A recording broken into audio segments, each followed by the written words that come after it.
president here says if he wins Pennsylvania, this was at a rally last night, he's going to win the whole thing, the whole shebang. First of all, is that true in your view? And second of all, what's different now 2 weeks before 2020 compared to 2016? Well, Pennsylvania is very central to his win strategy. He's got to hold that state. The problem for Trump is that there are no places where he can be proactive right now. I just hear Joel. He's got to defend everything. And the problem with that is that he can't go after states like Minnesota, Colorado, Virginia, those states where maybe Republicans were looking to gain. So I think the president has to hold those states. And I also think what we're going to see here is the president try to run the same strategy that he did 4 years ago, which is really focus on the upper Midwest and really focused on turning out rural voters. Not sure if it's going to work, but I think that's obviously the playbook the president's going to run again. Well, Joel, let's talk about being not sure if it's going to work. You know, people forget that the majority of voters across the industrial Midwest in places like Michigan, Ohio, where we are now in Pennsylvania, are actually white, non-college educated voters. In other words, working class voters.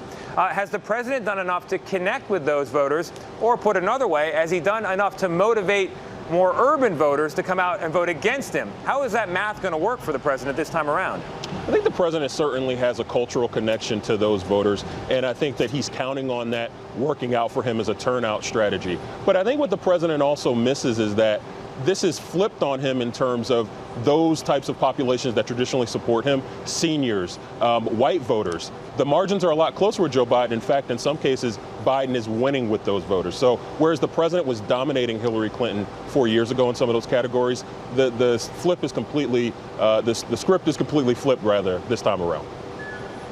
All right, Joel, I'm told we have Leslie back. Leslie, if you can hear me, I'm going to go to you here. You know, I do. The president, thank you, I'm glad. Welcome to live TV, America. You know, the president in 2016, for all the general chaos and the newness of his campaign, he had a disciplined message down the closing stretch.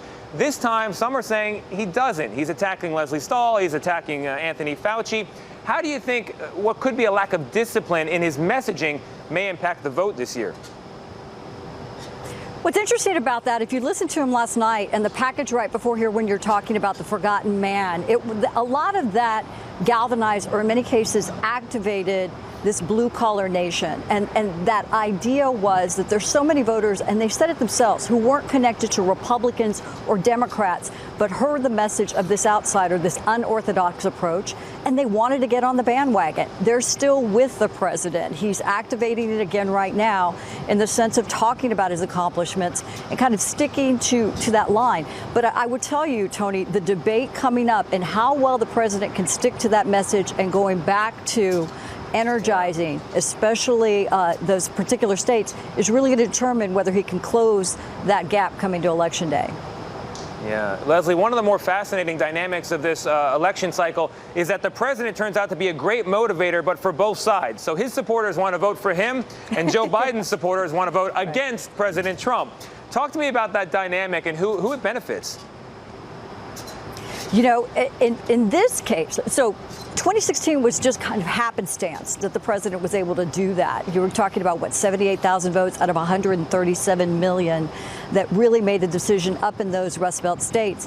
What's now is it's a much more articulated machine, not only in data, contact, your cell phone engagement, all of those tools that both campaigns are using, they're using with these messages. So the air war, the tactical war, in terms of campaign tactics, it may turn out to be extremely effective. For the president, a lot of these are these floating voters. In Europe, they call them floating voters, people that are on the rolls but only turn out once or twice to vote. Yeah, once or twice in their lifetime they may vote. That's what the president's looking for, is to really make a strategy out of pulling them into 2020. Yeah, turnout is always what is consequential and ultimately decisive. Could be messy, but that's what matters. Joel